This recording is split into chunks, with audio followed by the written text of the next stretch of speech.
foggy days, but now you're here and the sky is clear. You're the one who always treats me right. You're the one who takes care of me. I've been lifted up by you. I've been lifted up by you.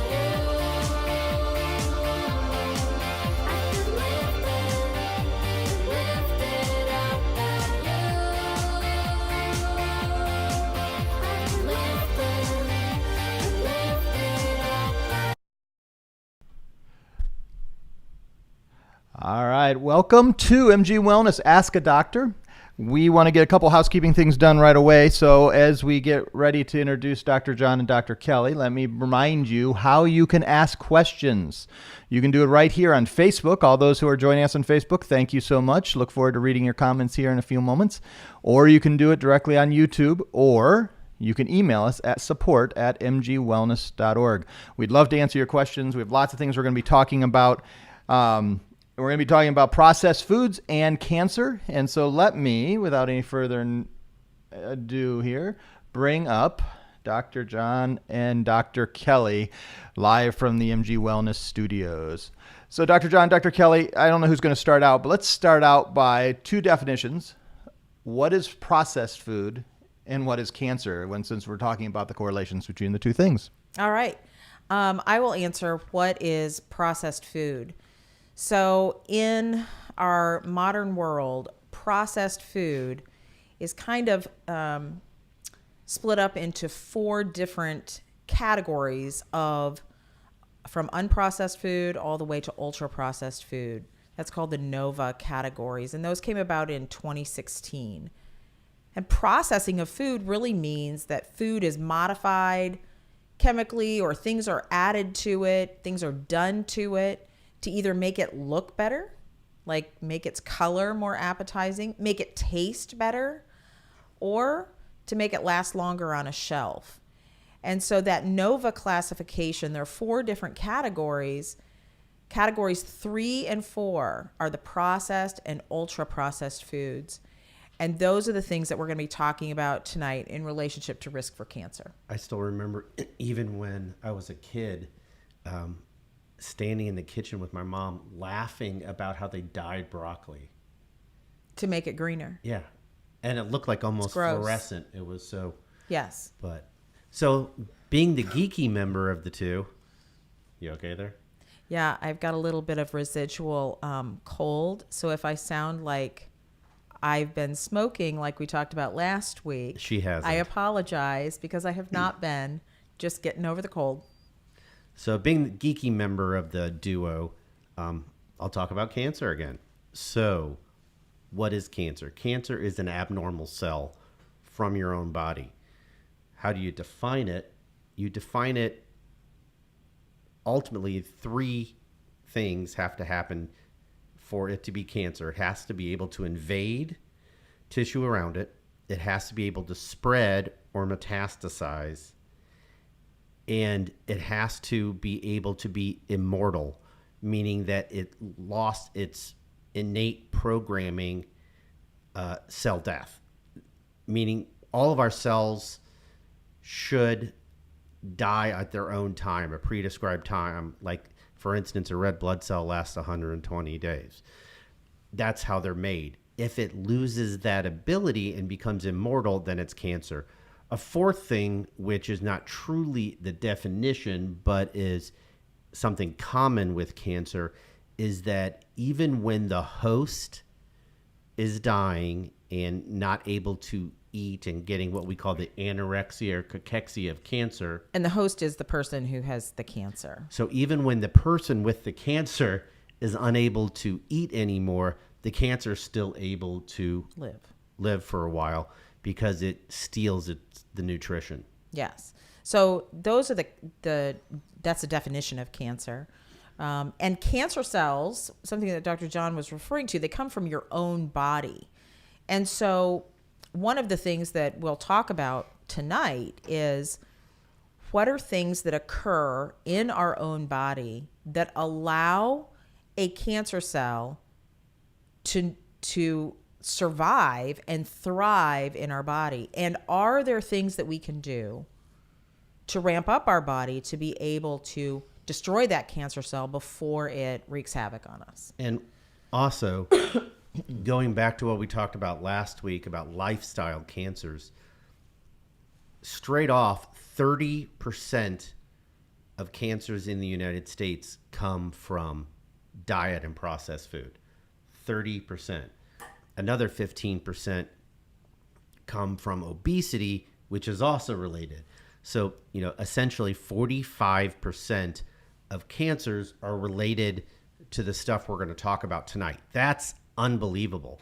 And I've had people actually get upset with me when we've talked about that, thinking that I'm blaming them for their cancer. And that's not how we're talking about it at all. What we're seeing is the exact opposite, that, yeah, the cancer may have come about because of choices, but you can also choose to change that and get healthy and help fight your cancer. Yeah, absolutely. And there is evidence of that. Not only can we prevent cancers, but there's also evidence that there are things that we can do in terms of food choices that can potentially reverse some cancers. Or at least decrease or increase the time to recurrence, increase survival. Yes. Okay. All right, so let's talk about a question that we were talking about just beforehand, and it's really more of a commentary. So let's call this the MG Wellness News Break-In. Nice. In our following of the business news, we noticed some nutritional news that merged with business news happening, and that is a bankruptcy filed by someone. Can you tell us a little bit about that story and how you think that impacts us in we journey to health? So Dean's Dairy, which is one of the oldest dairy companies in the United States, has filed for bankruptcy. Now, in their recent history, there have been some financial choices, issues that may have contributed to that, but one of the contributing factors in their bankruptcy filing is that there are fewer and fewer Americans who are drinking cow's milk. And you've heard us talk about And then eating this. cheese, too, because that goes with it. That's correct. And this comment is directly for Matt Hurdle. Or MH, as we call him, because he likes cheese. Yes. Because we have talked about cheese and the difficulties thereof. And so this is just an indication that we as Americans, if we make healthy choices that causes a change in the marketplace for the better. It does, because if you look at the plant-based milks, since we're in Indiana, we're allowed to call it milk, unlike a couple states that won't allow us to. But since we're sourced here, plant-based milks have increased 50% over the past year, their sales. Yes. So, And although you can get bad plant-based milk, if you get sweetened plant-based milk, that's like drinking fruit juice. It's not good for you. But if you get the unsweetened, it's a much better choice. yes. But that's So that was some interesting business news today that indicates that Americans are changing. we can affect change and that Americans are changing and wanting to be more health conscious in terms of food choices. And I think what's interesting also is there are a lot of people or a lot of businesses that have made changes to what they're sourcing out and what Yes. they're selling. Yes. And those who don't, and we speak with our dollars. We talk about that all the time. We speak with what we spend money on. And when they see there's an opportunity for financial gain, they will Yes. find a way to give you those products, or they're going to file for bankruptcy. Those are their That's choices correct. there. That's correct. All right, let's go back to our topic, our main topic. Again, thank you. We get lots of greetings. So everyone is saying about the number is insane, 40%. Wow, that number is staggering. That seeing that multiple places, people are saying hello. Certainly, we'll take your questions here on Facebook, and we'll talk about that here in a second. But what specific cancers have been associated or more associated with processed foods? So I'm going to talk about a study that came out in early 2018. And it was a French study.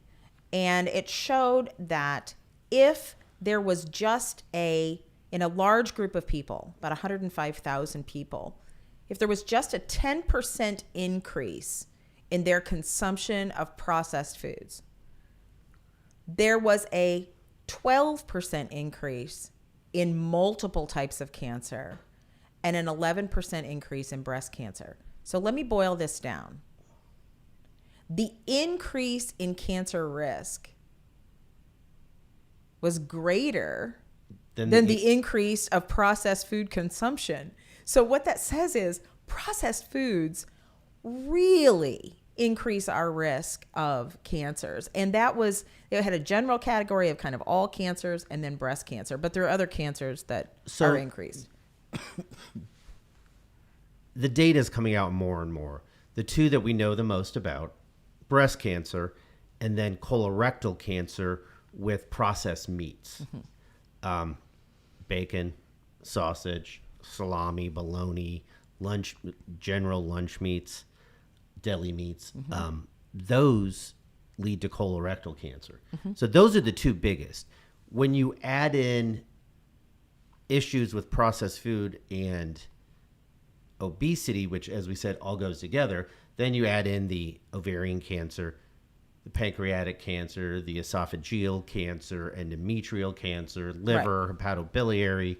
And what we were talking about in kind of looking through the literature again. This is what we do on dinner dates. Yeah, it's pretty exciting. So what we were talking about is the fact that we have lots of evidence that there are many cancers that are increased among people who eat more processed foods.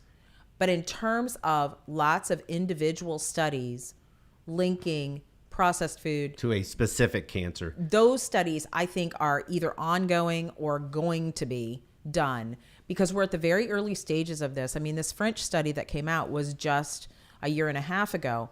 And they've put out of this data grouping, and we'll probably get to them as people ask questions, there's multiple studies that have come out that are just phenomenal in their impact on health. In terms of processed foods. Processed foods, Yeah. yes. All right, so let's jump in a little more into the processed foods as we see the marketing. So let's take sandwich meats. So now it's a big thing to say these are uncured or these are made with beef instead of pork, or there's all kinds of different ways they're advertising.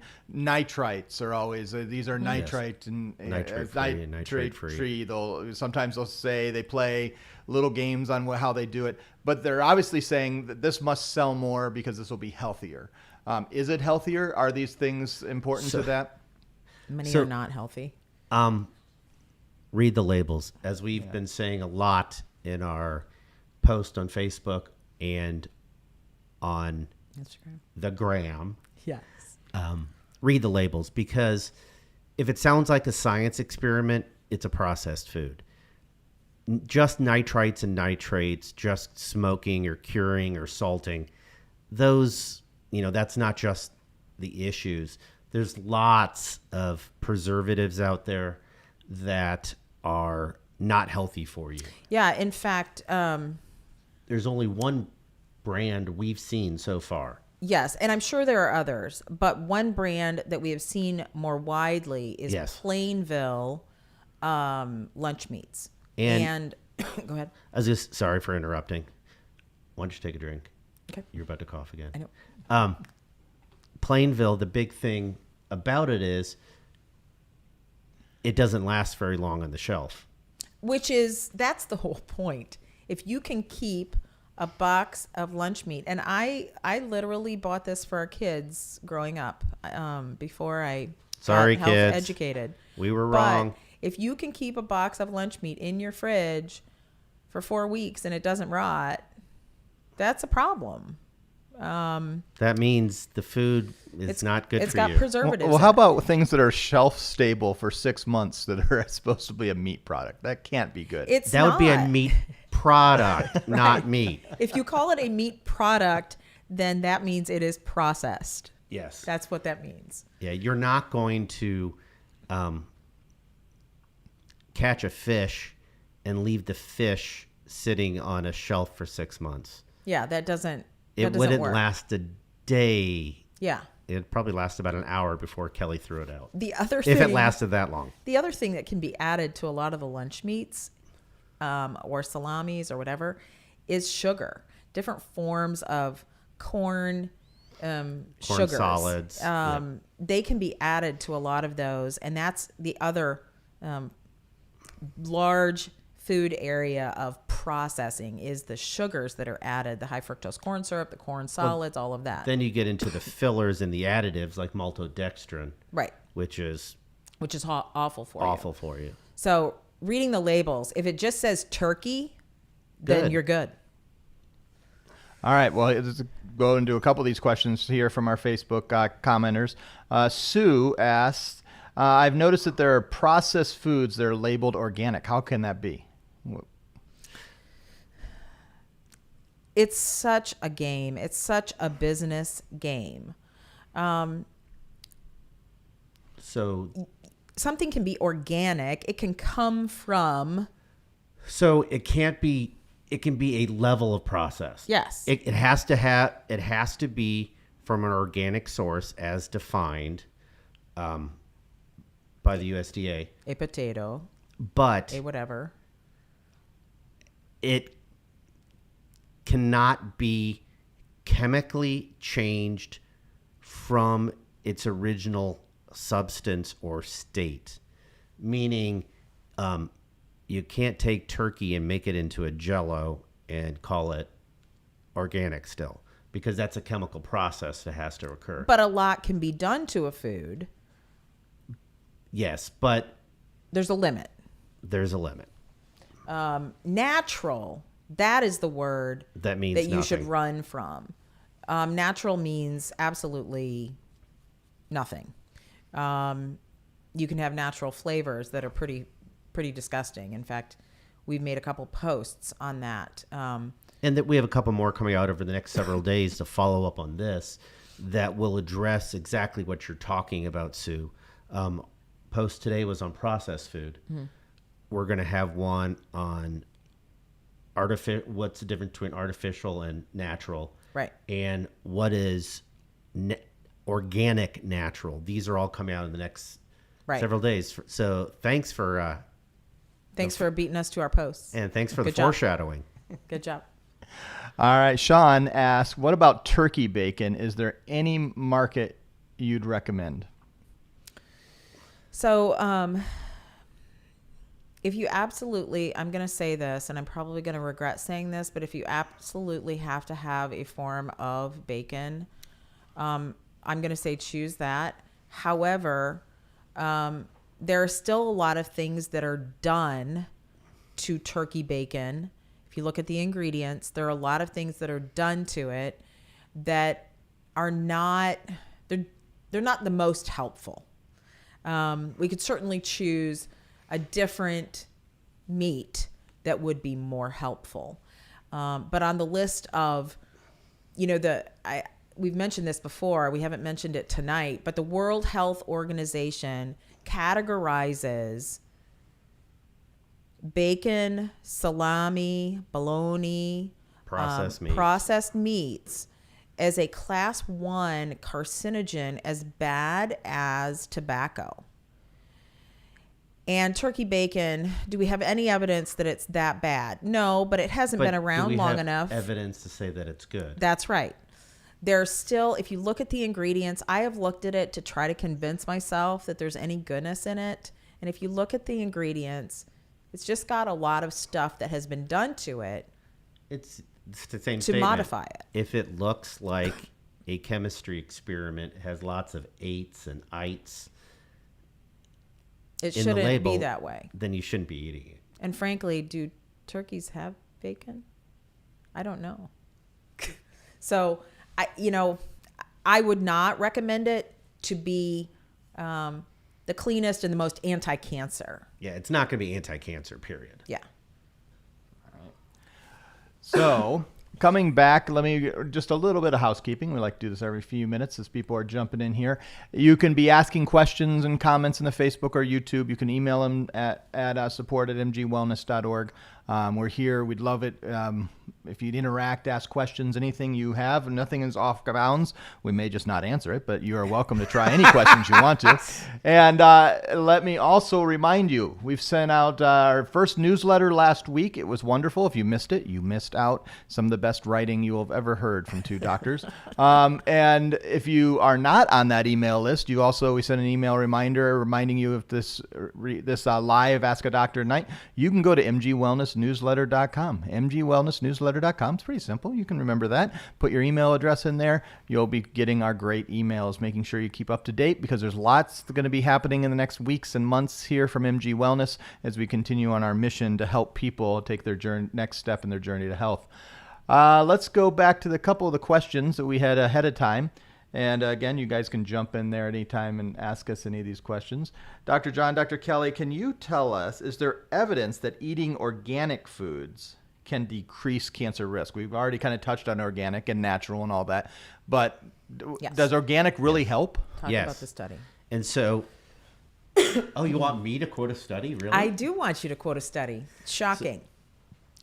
And if any of our office or OR staff are listening any place in the country, Yes. yeah, Quoting shocking. studies. John's quoting a study. So there was a large, greater than 60,000 patient study that was what we call a longitudinal study, or it followed people over a period of a little less than 10 years. And those that ate organic compared to those that did not eat organic, especially those that ate processed foods, had a 25% decrease in cancer. Yes, people go, but organic has this and this, and what about pesticides? Well, true organic's not going to have pesticides, fertilizers, if it really is organic. And so, yes, organic does decrease your risk by 25%. That is phenomenal in my book. I remember when that study came out, I was just like, the geek in me, woohoo! Yes. There's actually evidence now that Food is medicine. Food can be medicine. Absolutely.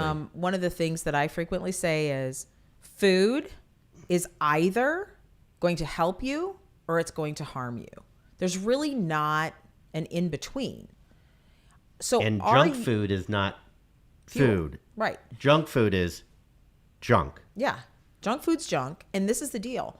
Food, if it helps you, it's going to be good fuel to help your body behave in the ways that it was designed to behave. And, one of the biggest things is processed food disrupts your immune system. It can disrupt your hormones in your body. It disrupts your gut. all of this leads to more illness, both acute illnesses, colds, flus, things like that, as well as, more importantly, chronic illnesses and cancer. Yeah, which cancer is now defined as a chronic disease for many of the cancers. And people don't want to hear that their choices led to their cancer. But like I said before, rather than looking at it as people trying to blame you, look at it as a chance to take your life back in your hands. Right. You can control this. Get rid of the crud. well, I mean, it's just the same for us. You know, we honestly, I feel like we were just lacking a tremendous amount of knowledge in terms of food being medicine. And, you know, we were on multiple blood pressure medications and da-da-da-da-da. Since making this change, They're gone. They're gone, all of them. And so it's not a blame game. It's really, okay, now that we're armed with this knowledge, let's make a change. So the big question you have to ask yourself when you're deciding if you're going to continue eating processed foods, if you're going to continue to eat junk, is do you want to be defined by your illness, or do you want to be defined as who you are?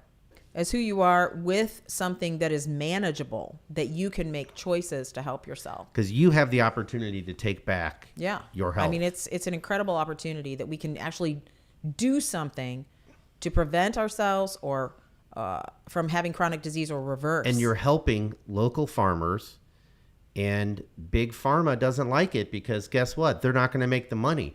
Their brand new drug that costs $200,000 isn't going to be sold as much. Right. And it shouldn't be. We have done this to ourselves in the United States and the Western world. Okay, that's enough of a soapbox. Sorry about that, people. All right. Let's get a little higher soapbox. But let's talk the Beyond Beef, the Impossible. So Sue asked, the Beyond Beef craze. I noticed it's full of what looks like a chemistry experiment. Yes, It is ma'am. Another chemistry marketing experiment. scheme. Yes. Is there any legitimacy? Is there any way to eat meat that's not meat? And isn't meat just meat? You can have nut meats. There we go. Mincemeat pie is not meat. You can have black bean burgers. So Beyond Meat and the Impossible Burger. Yes, I've had them. I've tried them. They're actually pretty darn tasty. But when you really look into it, especially Beyond Meat, it is a chemistry experiment. Beyond Meat has more done to it than the Impossible Burger. And there are parts of what is in Beyond Meat that have actually never been eaten before and never were tested. To see if they were helpful or harmful, and I'm guessing they're probably harmful. We just don't know yet. For instance, when you bite into it and it has juice that looks like heme. So everybody knows what the juice is when you bite into a burger or a steak, yes, without grossing people out. Say it quietly. It's heme or hemoglobin. From blood. Okay. And what they did with Beyond Meat is they ended up taking the soybean root, not the soybean that we've eaten for centuries, but the soybean root. And in the root, soy has its own heme. They took the soybean root and the heme from the soybean and Created a juice to make it look like you're biting into a burger. But yes, it's a chemistry experiment. Now, let me also add this. Just because we said that Beyond Meat had more done to it than the Impossible Burger, that does not mean go to Burger King and get the and Impossible eat Burger. the Impossible Burger that is not only not clean meat or fake meat, but it is surrounded by processed bun and additives and sauces and that's GMO veggies and, whatever. If you're looking at processed meat and even unprocessed meat, if you decide you want a burger,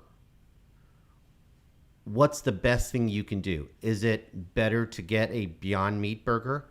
Is it better to get a beef burger? Or wait, is it better to actually get organic bison? If y'all have never had bison burgers, they are outstanding. And you can get bison now at lots of locations. You can get it at Publix for all of those of y'all that are in the South. You can get it at Kroger, Costco. anywhere. You can get it at Costco. So that is a here to date, and I hope for a long time. It's at least as good clean meat. as beef, and it looks like it's better than beef. It's not even categorized as red meat like beef, lamb, goat, and pork are. Yes, and veal. And veal, sorry. Yep. Well, that's still beef to me. Okay. Just baby beef. All right, keep these questions coming. Sean asks, can eating a clean, no sugar diet cause pain from detoxing? Oh. Yes, Yes. it can. When you first withdraw from sugar, and we've had people get very upset about this, but it is a withdrawal. It is. I mean, we went through it a year ago when we started this process. It is a withdrawal, and it is uncomfortable. It's not horrid, Yeah, it doesn't make you lay in the bed and you can't function. but you get gas and bloating pains. abdominal pain. I had a lot of joint aching kind of Some coming people off will of it. get headaches as you get sugar withdrawal, but absolutely you can have pain from it because it is a withdrawal. There have been studies that show getting off sugar can be as hard as getting off some drugs. And I know we've made some people upset with that, but there's actually data supporting that. Yeah, I mean, We don't like quoting things that don't have high data. fructose corn syrup is massively addictive. And so coming off of that is a detox, and it does cause symptoms like that. And the major food industries purposefully hire food chemists to make the food more addictive. They want you to eat it. They don't want you to stop after one Dorito. They want you to eat the whole bag and go, Exactly. wow, I need another bag of Doritos. Right. So yeah, you're right, Sean. It causes lots of symptoms, but it does get better. It's pretty amazing. So what do you think are the things that we can do most to influence big industry, that is, whether it's pharma or agriculture, to make them want to make better food products, not make the bag of triangled chips that you just want to eat a third bag of, Yes. and whatever those are made of at any given point in time? I'm just telling you what we talked about a few minutes ago about the dairy industry. Where we put our money is where the money is going to go for developing healthier options. So if we continue to choose unhealthy options, if we continue to shop in the center of the store and not around the edge of the store, then there are going to be more and more products available that are weird colors and Yeah, look the more neon. processed. And So remember, the edge of the store has a tendency, not always, to be the healthier. The center of the store is the more processed. I mean, there's great examples of this over time. If you look at the car industry, how many Renaults and Peugeots do you see in the United States anymore? very few. Because people stopped putting their money towards them, and they went away. Right. So we always, that's why And this isn't boycotting or anything like that. Just buy what you... we would love for MG Wellness. Think about this. If those of us on this call tonight, if those of us made decisions to Be eat healthy. unprocessed, healthy, clean, whole foods, guess what? The food industry is going to have to come up with healthier options. And it is. Yes. It really is. And we're seeing it just in the short time that we've done this. We would go to stores and there would be zero healthy options. And now we go and there are many more. It's not perfect. And there are some things I get really frustrated about, but it's much it's better. It's much better. So And- I think we can hugely influence And like this kind of thing. y'all seem to be doing already, read the labels. That's the biggest thing. You can find the clean products.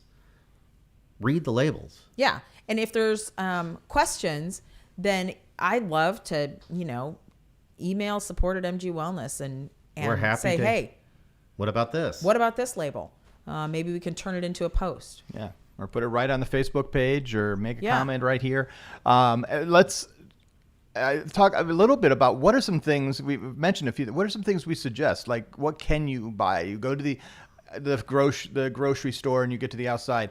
But let's talk about, there are a lot of companies that are doing mail order stuff that are focused on this. How do you Absolutely. define, like, there's one I love locally called Market Wagon that just delivers. It's like a farm. It is. It's everybody, you go to Farm the to farmer's table, market and now they just deliver it to you, or they have pickup locations. Correct. You pay a little bit of extra to do that, but you know where the farmer is coming from, and they literally give you the little cards, and you get to, I love it. They have little thank you notes thanking you from buying from the personal farm. Yeah, I love it. What are other ways that you can support, and other things you can look for that are healthy options? And then I'm gonna add one other, and because it tags right into it.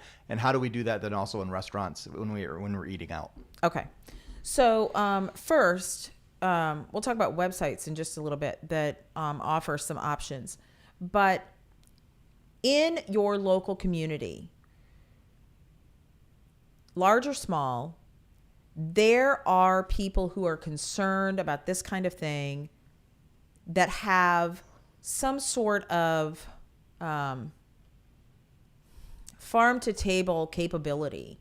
There are groups of people like that all over the United States who are, whether it's Market Wagon here in Indianapolis, which is fabulous. I got some of the most. Indianapolis. I said Indianapolis. I got some of the most incredible blueberries ever from Market Wagon. I mean, fresh, and you can't buy them like that in the store.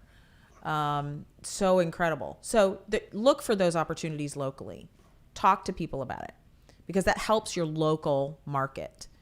But there are websites like Imperfect Foods that there are lots of fruits and vegetables that get thrown out because maybe they have, a spot on them or something like that. Because Americans, part of the reason why processed food has gotten so common is Americans are looking for the super bright green right. broccoli. It's got to be shiny, right? And if it looks a little dull to them, they think it's bad, when actually that's probably the healthy stuff. Right.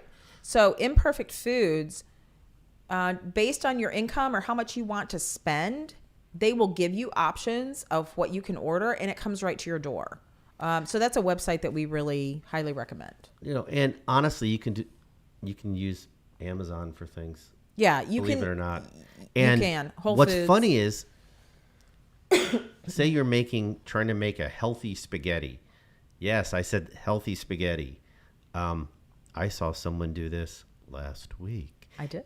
And you can get pasta that isn't made with wheat. There's no gluten. You can actually get it that's bean, chickpea, cauliflower based. That's literally the only ingredients. You have to be careful because there can be a lot of hidden fillers, but we did find... And you have to be very careful about that. That's why you always read the label. Right. We did find a cauliflower pasta that It's literally it's has... cauliflower, chickpea, and lentil. Yes. And that's it. So... And I kids secretly... didn't notice the difference. Well, I'm going to tell a little story. My brother's kiddos were over here, and they were wanting spaghetti. And I didn't have any regular pasta. And they get a little nervous sometimes about trying different things at Aunt Kelly and Uncle John's house. And I had chickpea pasta. And I didn't tell them what it was made of. And they loved it. I said, "What do you guys think?" "It's really good." So even kiddos And that's can part of like it. some of these options. The earlier you start your kids eating healthy, Yeah, they don't know any different, right?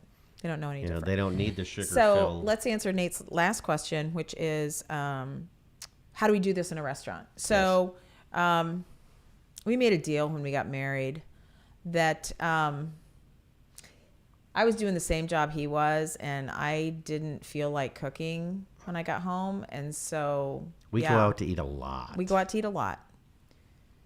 And so when we started this journey, we were bound and determined that we were going to find a way to do this going out to eat. Now, yes, can you choose really super high-end restaurants to get high-end meats all the time? Yes, but that's prohibitively expensive. And they're not even necessarily better. Yeah. Always. You have to be careful. I mean, because a lot of them will say, oh, they have corn-fed beef. Oh, guess what? Even if it's an organic cow, that corn in the United States is GMO 95% of the time. Right. So, but we have figured out ways to do this, whether it is, so one of my favorite examples of how to eat healthy at a restaurant is Chipotle.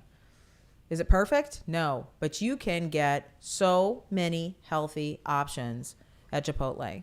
And skip the burrito. yes, skip the burrito, skip the rice. I don't know about the purity of their brown rice, but they have pinto beans and black beans, guacamole, skip the cheese, lettuce, tomato, all of that kind of thing that you can have that for relatively cheap. So there are ways that you can, if you go and order some seafood and they want to put panko breadcrumbs on it, ask them to hold that. Or they want to put some giant cream-based sauce, hold right. it or put Just it on hold the side. Put it on the side. You don't and need your salad, that. put the dressing on the side. Yeah, and get oil and vinegar.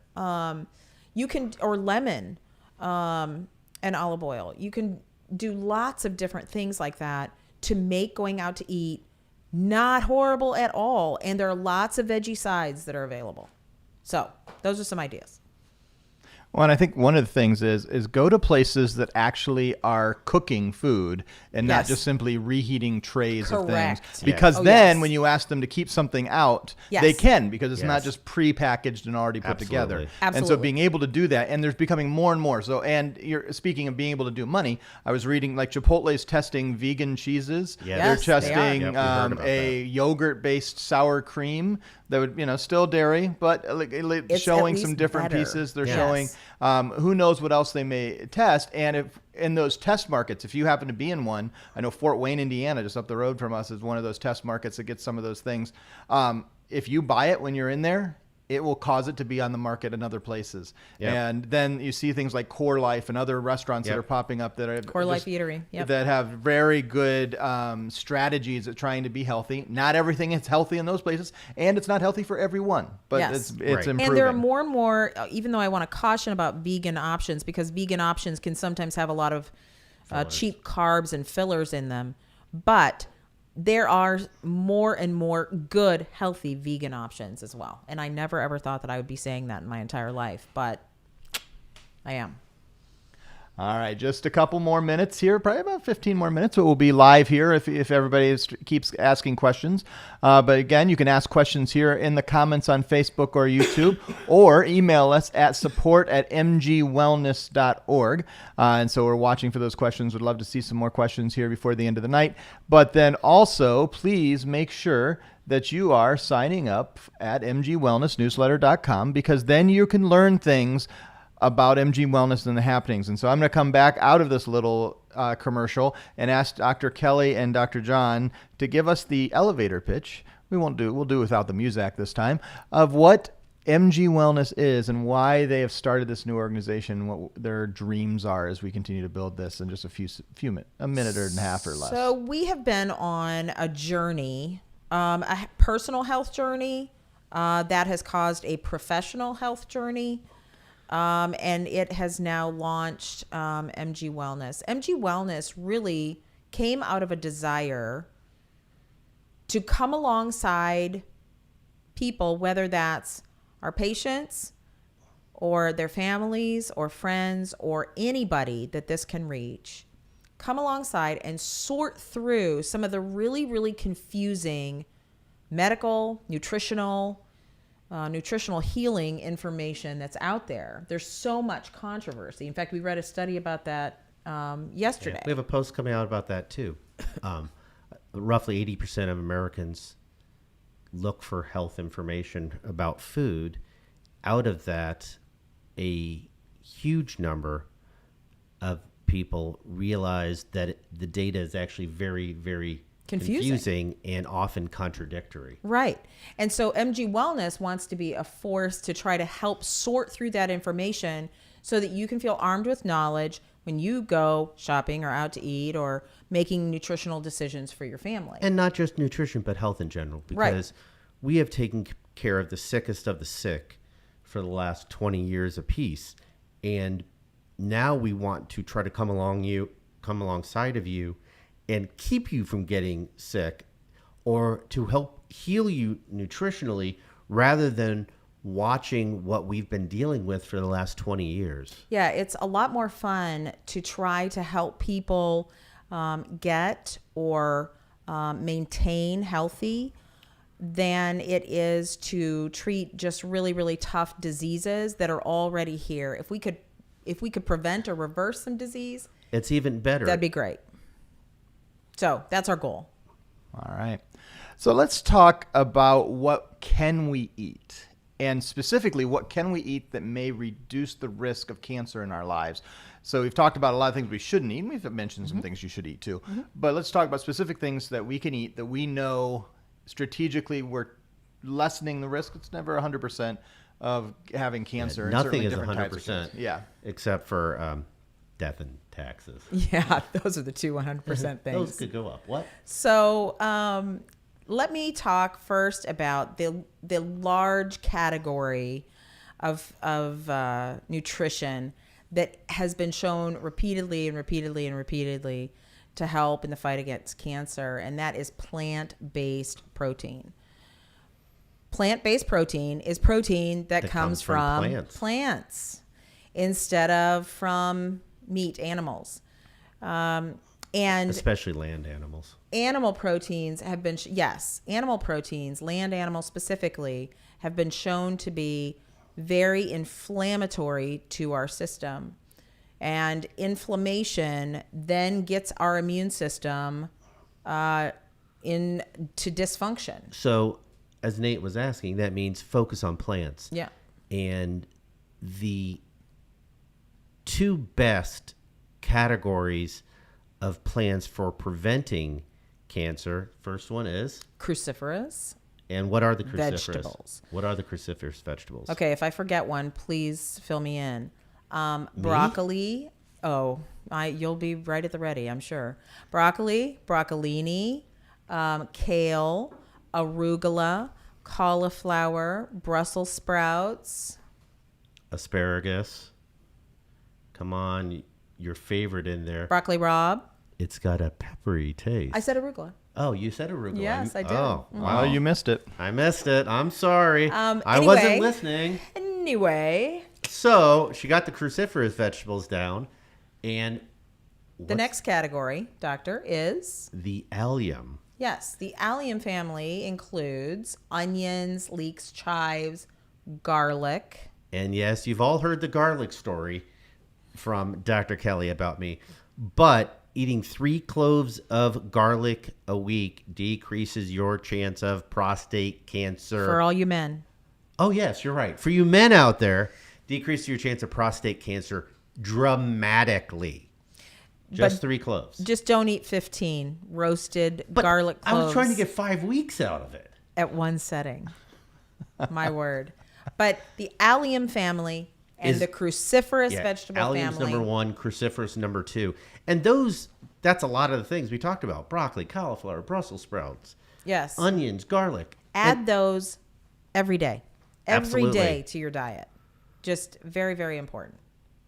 All right, a couple questions here from our Facebook chat. What about, for Janice first says, I love zucchini spaghetti, and everybody loves some good Yay. zoodles. Yeah. And then she also asked, what about plant-based shakes sold in grocery stores? Are there any good ones?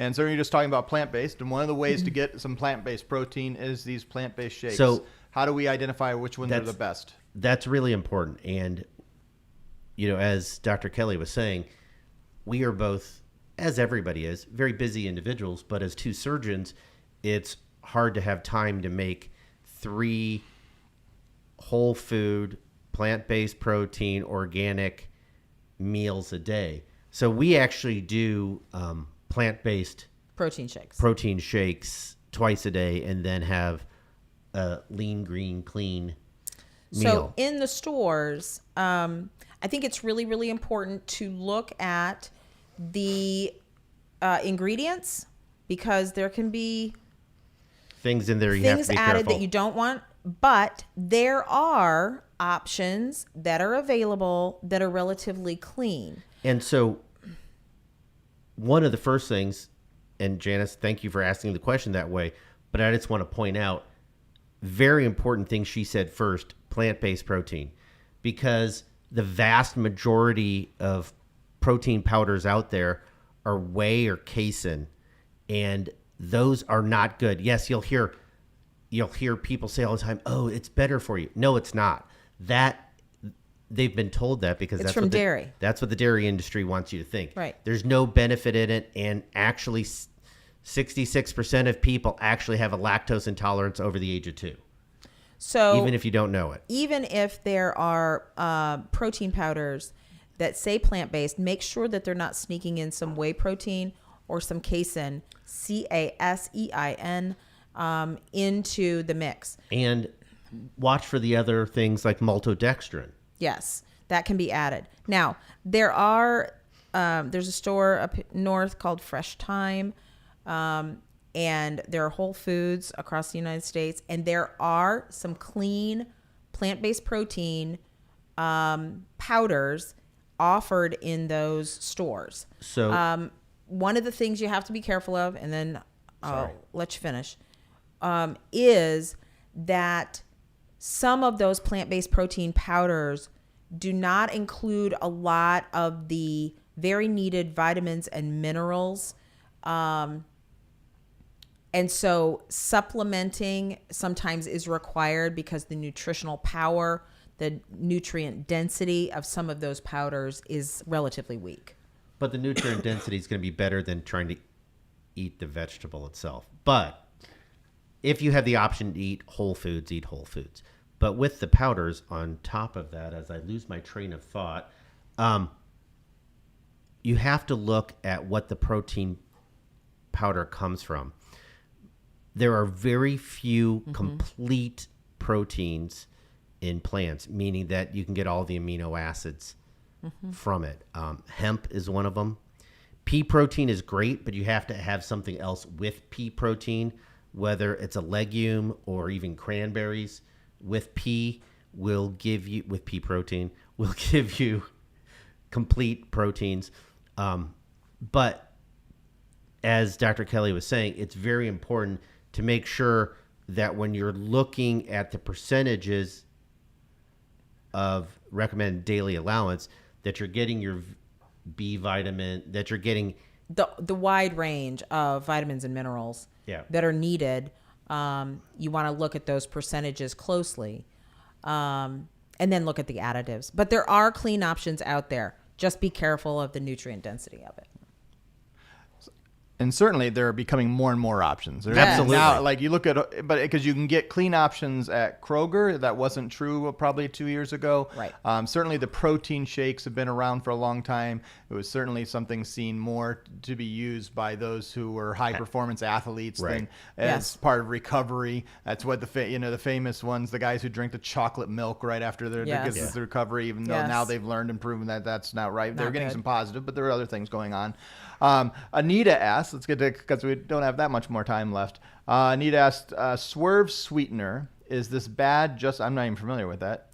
Like Splenda or Equal? or Swerve is Cetera? straight erythritol. Okay. So That's a sugar alcohol. it's a sugar alcohol, which means, well, I'm not going to get into the chemistry of it.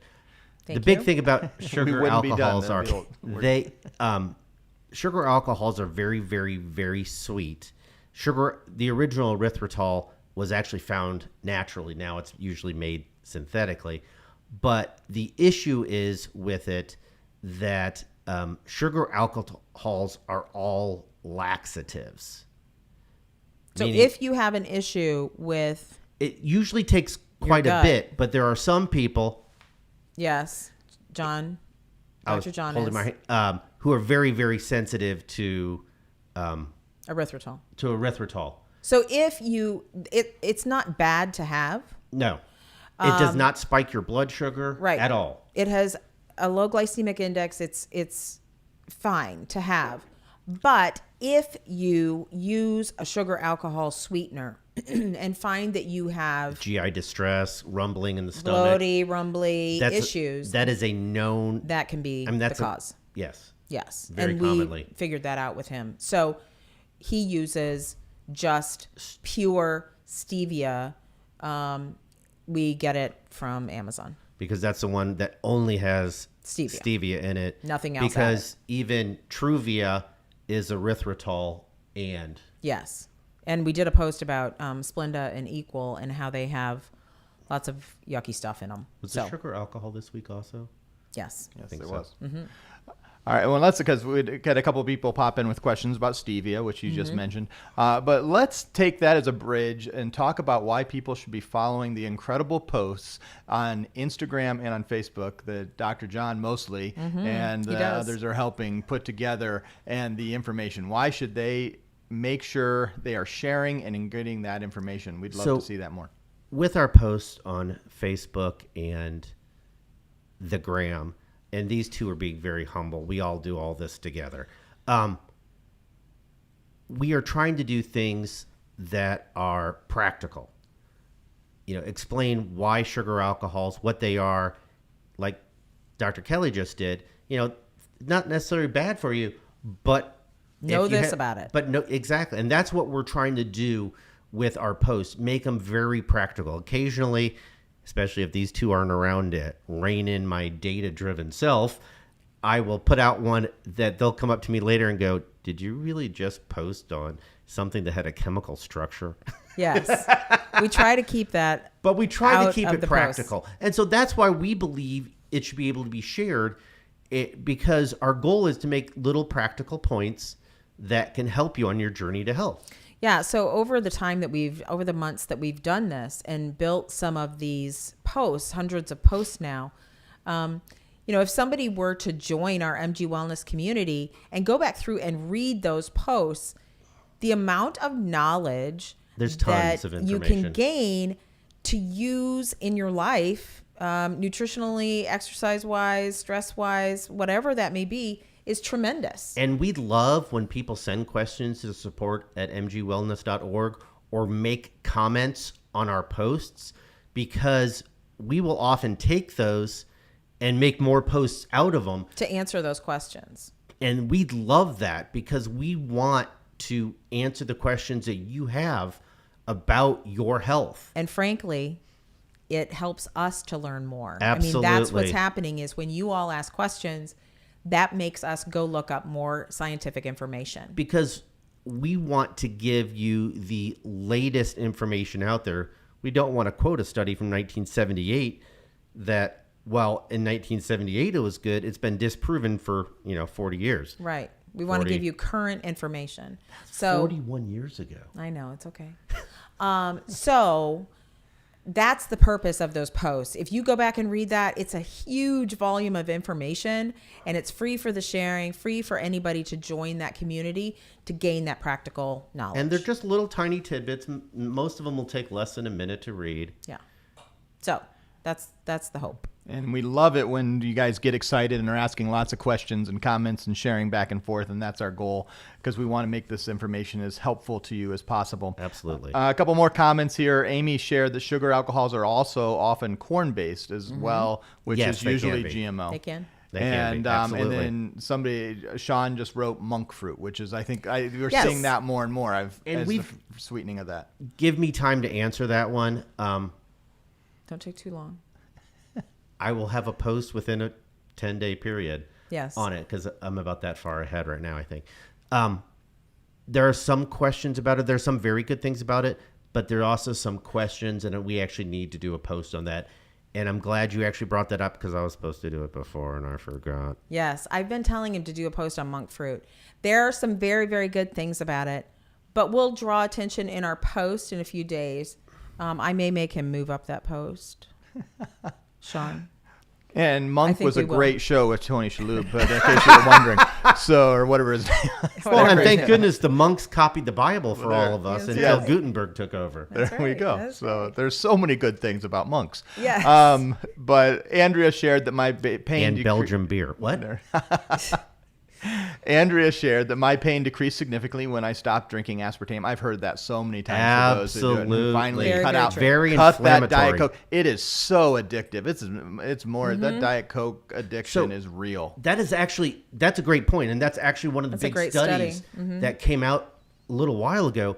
Is that people, if the choice was water versus diet soda, and you were given unlimited food you could eat, people who drank water ate less calories than the people who drank the diet soda. And so the follow-up study to that was you didn't get to choose. You got either diet soda or water, and then they did it for a couple-week period, and then they switched it. And what happened is people over a 2-week period that drank diet soda gained 2.2 kilos. Yes. So 4 pounds. And those who in 2 drank weeks. water Lost it back. So they ended up back. Yeah. So it is so addictive, and it makes you Eat more. Yeah. I mean, it's done on purpose, people. Yeah. Oh, and the cravings are real. I mean, I haven't had a diet soda probably in 14 months, and I still will see it and crave it and Yes. think, Yeah. man. And there are certain Ah, the experiences that you go in, you're like, man, I just want that. I'm like, wow, what a powerful. Yeah, it's Absolutely. crazy. I mean, that's why it's so hard for people to quit cigarettes. Yeah. Yes. And It's, Diet Coke. Yep. But we did it. Yes. All right, it is 9 p.m. Eastern time. We've been doing this for an hour, so on behalf of Dr. Kelly and Dr. John, thank you so much for joining in. Next week's big. Next, we're going to talk 2 last questions we're going to answer that are our own questions. One, let's talk about our course coming out at the beginning of December and what we're going to be talking about next week, Wednesday Which at one 8 do you o'clock wanna Eastern do? time. Okay, so our course, we are getting super excited because we are less than a month from launching our very first course. And the reason that we're spending so much time every week now talking about cancer and all of these different risk factors is because this first course has to do with how to live my best life on chemo. And we are excited about all the information that is in this course, many, many modules, many hours of content to help those of you who may be facing starting chemotherapy, may be on chemotherapy, may have family members who are on chemotherapy or facing And chemo. we figured that it's equivalent to about 5 or 6 doctor's visits, if not Plus, more. And actually, I think naturopath, nutritionist. we're right. And that Right. it works out to about 10 total provider visits Yes. that are encompassed by this course for a heck of a lot less than 10 provider Yes. visits. Yes. So we're very excited about it. We think the content is very, very good. And so we're excited about that launch in less than a month. So Upcoming this week. next week, we're going to talk about genes and cancer, hereditary cancer. Not denim, right? Right. Okay, just Not Genes these. with a G. All right. That's not right. the J, not these things. So we're going to talk about hereditary, inherited, genetic cancers, and I'm sure we'll talk about the difference between genetic and genomic, what those words mean. And we'll I will also be- talk about will you always get a cancer Right. if you have a gene mutation?